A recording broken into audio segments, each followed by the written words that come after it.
Good evening, everyone, and welcome back to Transformation Tuesday. It's Chris Jackson here again with you guys. Hope you are doing beautifully. Welcome to tonight's episode, which is on how do we get radically honest with ourselves. This concept of radical honesty is something I'm excited to introduce to you guys. How do we use radical honesty to, transform our life? The usual theme that we're looking at each week is how do we transform our life? This week we're going to look at radical honesty. Now, radical honesty is a concept where when I first got introduced to this concept, it was very scary. It was quite intimidating to think of being radically honest, being totally open and transparent about what we're experiencing internally inside of us. So I'm excited to share this with you because it opens up a whole new dimension of intimacy, of connection, particularly in the concept of relationships.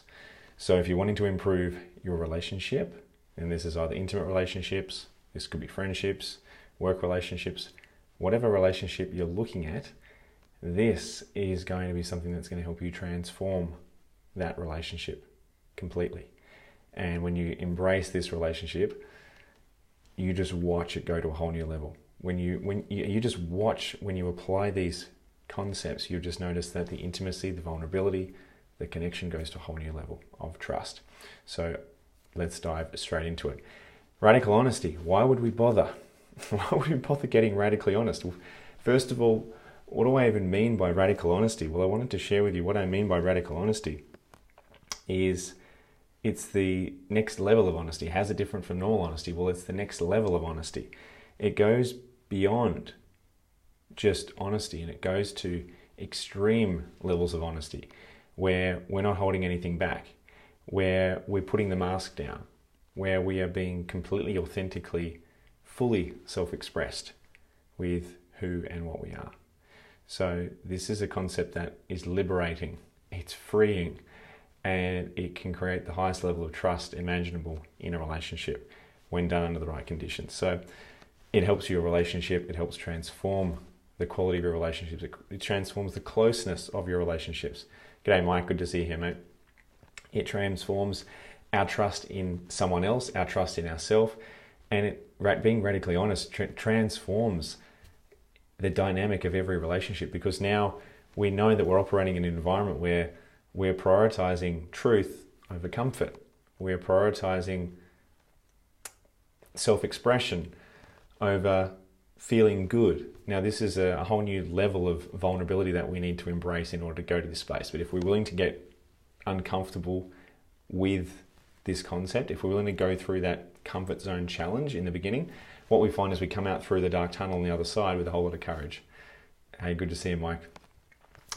So I've just touched on it can improve the quality of your relationships. It really opens up a whole new level of confidence and intimacy in relationships, because now we create a platform to be self-expressed. We create a platform to be fully open and transparent with whatever we're experiencing in our relationship. Now, as I'll get into this isn't an excuse to start whinging or start complaining. This is a platform to embrace self-expression through the layers of love and truth. And so what it does is it now creates a very safe space for people to authentically express themselves. So, as I said, if we're not being radically honest, then what are the consequences? Well, if we're not being radically honest, it means that we're not actually speaking our truth. It means that there's something that might be bothering us and we withhold it. We don't express that. Our partner might ask us, "Oh, what's going on?" And you just say, "Oh, nothing." We can be passive aggressive. We can not actually express what's truly going on inside of us. And it can cause a whole lot of resistance. It can cause resentment. It can cause stress. It can cause pressure. It can cause distance. It's the opposite of closeness. It can cause relationships to get shut down. So we've got to recognize and ask ourselves, well, how honest are we being with ourselves? How honest are we being in our relationships? To what degree are we being honest? Now, there is degrees of everything. There is always degrees of everything in life. So there's no black and whites. There's no absolutes here. There's no right or wrong way of perceiving this. But I just want to give you some frames to consider how to really adopt this principle, particularly in relationships, is really, really powerful. So the first thing we've really got to look at is, well, how honest are we being? Now, you could look at this in your career. You could look at this in your work relationships, in your intimate relationship, in your friendships? How honest are you being in your friendships? How much of yourself are you expressing? How much of yourself are you holding back? And the key distinction here is recognizing if we hold back an essence of ourself, we've got to ask, well, what's the consequence of me holding that back? If I'm not expressing this part of me, if I'm not being authentic, what's the consequence? Am I expanding the relationship or am I diminishing it? Am I assisting the relationship to grow or am I constricting it? Am I diminishing it?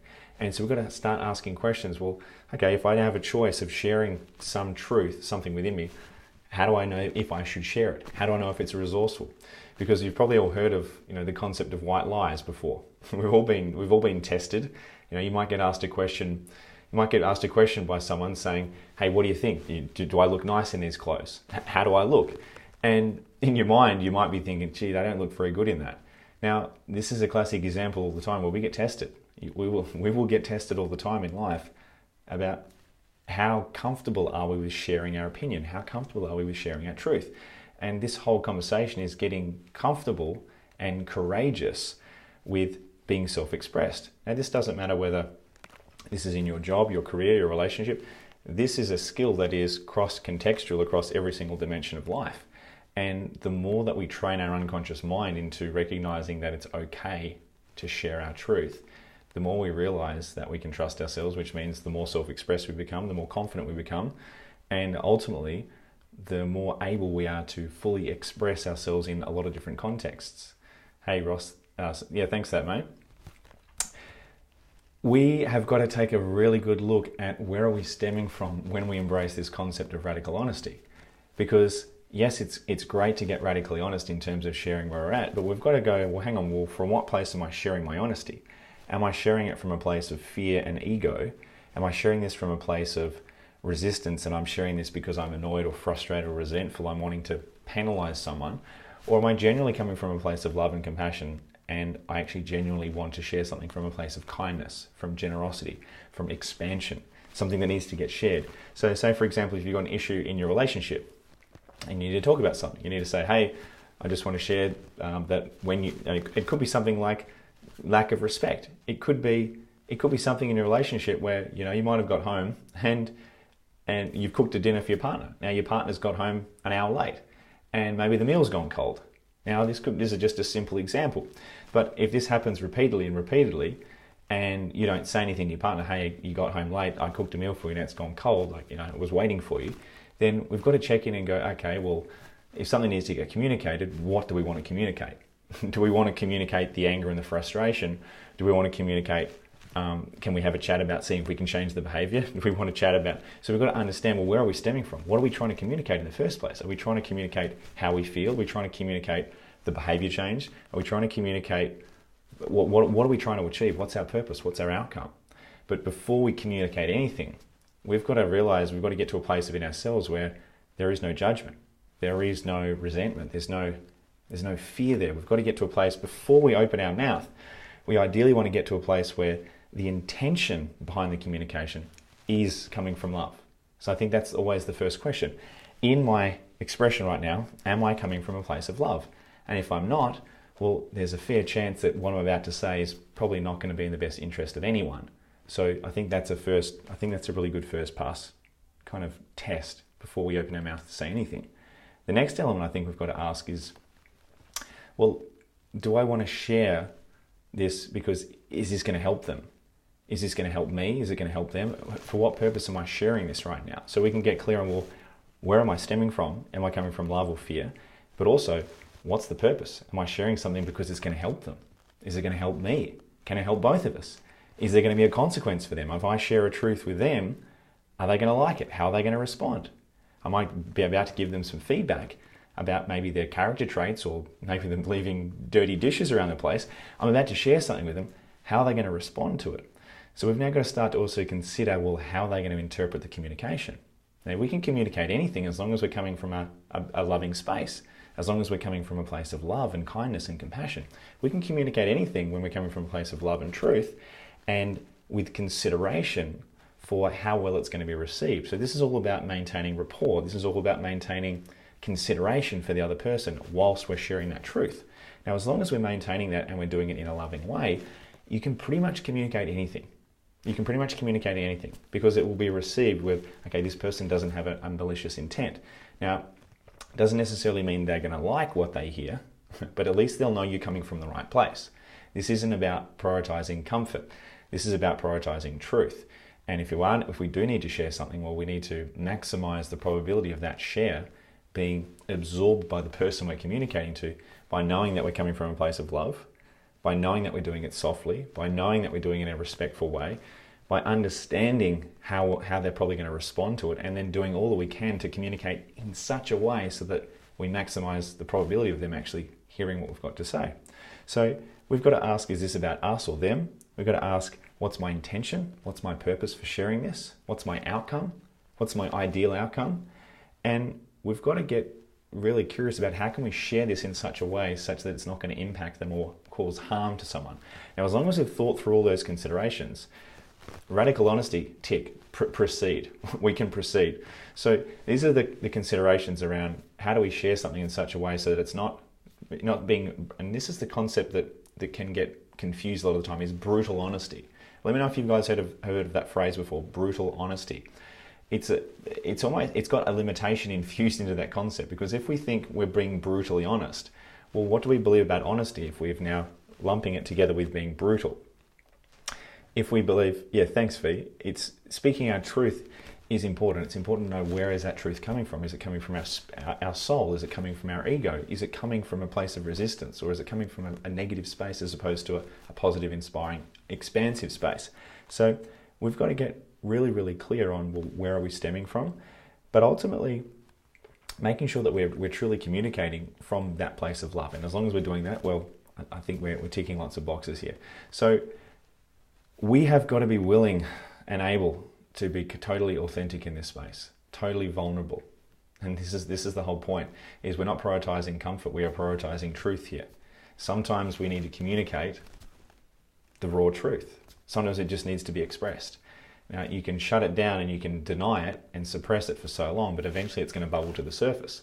So if you are suppressing your truth, if you are not expressing yourself, then it's going to have an impact.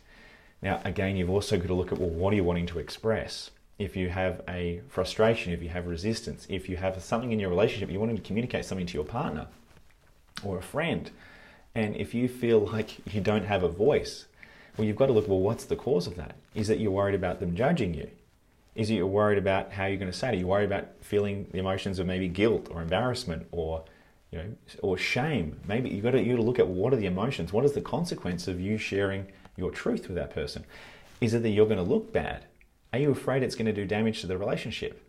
You've got to check in and see, what is the consequence that you're concerned about? And you've got to navigate your way through overcoming the consequence.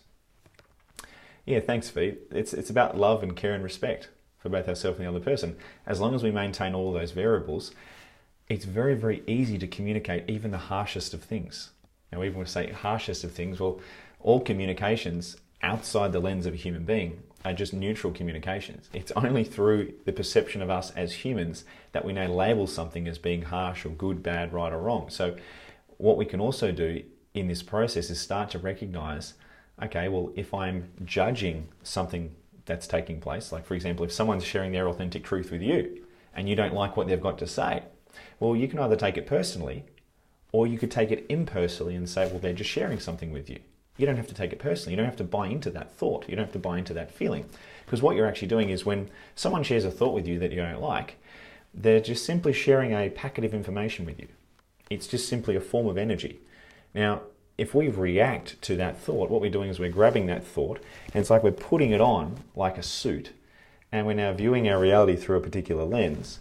And that thought or that truth that they've shared with us has now become our truth. We've taken it on, and we're now experiencing our reality as if it was true, as if it was part of us.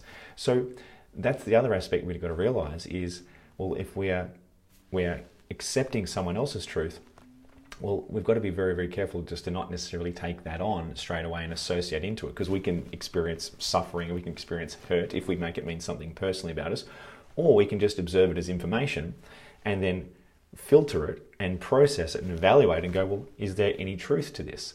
And so what we now do is we're now distancing ourselves from some criticism, and we're now taking criticism and we're able to neutralize it, and we're not actually buying into the criticism, so we don't feel bad about it. So there's some principles here that we've really got to dive deep into so that we can start to make this an open flow of information. Because if both people in the relationship both embrace this philosophy of radical honesty, then anything can take place in a relationship. You could say the harshest thing in the world, but say it with love. And if you create a very, very safe space, well, there you go. The relationship just gone to a next level, because you now know, okay, I can communicate in such a way. My partner recognizes that I'm not stemming from a place of fear. I'm not trying to judge them. I'm not trying to diminish them. I'm not trying to put them down. I'm just simply sharing my expression, my truth. And one of the tips you can use when you're going through this process is when you're sharing your truth, you don't declare it as an absolute. You just would share your truth like this. You would say, I would like to share something. What I'm feeling is this. I'm feeling this. And it might have been something that the partner has done. Now, as a result of you doing that, what I've chosen to experience is this. And as a result of that, I'm choosing to feel. So I'm owning my experience. I'm owning my choices. And I'm not saying it's your fault. I'm blaming you. You did this wrong. You can say, well, this is what I've observed. This is how I'm feeling. This is what I would like to share. And it's very much a neutral, very, very soft communication style. So this is one thing when you approach that communication style very much from owning your own emotions and owning your thoughts and not blaming someone and not projecting negative energy, you create a space where you can actually claim, I'm creating this in my mind, I'm hallucinating, I'm generating the meaning, I'm having this experience, I'm taking responsibility for this is my experience, and I'm just simply sharing it with you. And I would love for you to help me to navigate my way through that as well. So, for example, you might say to someone, when that happened, when you got back late, right, I chose to get frustrated. I chose to get angry. And I just wanted to share that with you. As opposed to, you got back late, you made me angry. It's like, no one can make you angry. No one can enter our minds and make us feel anything. We're the only ones that can make ourselves experience anything. Yes, there are external triggers, but we've got to take responsibility in this communication for how we are generating our experience. And that's where this becomes really, really powerful with radical honesty. I just want to touch on people pleasing, because this is a question that I get. This is a question that I get all the time, which is, how do I be more honest? How do I communicate more openly and more transparently? Because the pattern of people pleasing sometimes is a very covert pattern. It's a very unconscious way of being for a lot of people. And a lot of people are not aware of it. But how do you know if you're people pleasing? Well, you know if you're people pleasing, which is if you go to, say, a party, and then when you get to the party, someone asks you, would you like a drink? And if you are thirsty and you'd like a drink, but you say no, because you're wanting them to like you, or you're wanting to be accepted, or you're not wanting to make a fuss, right? And you're worried that you want to get them to like you, well, that would be a version of people pleasing. And even though it's just a subtle little thing like saying, no, don't make a fuss, you've got to understand, well, what's underneath that? Are we wanting to be liked? Are we afraid of them judging us? Are we afraid of criticism?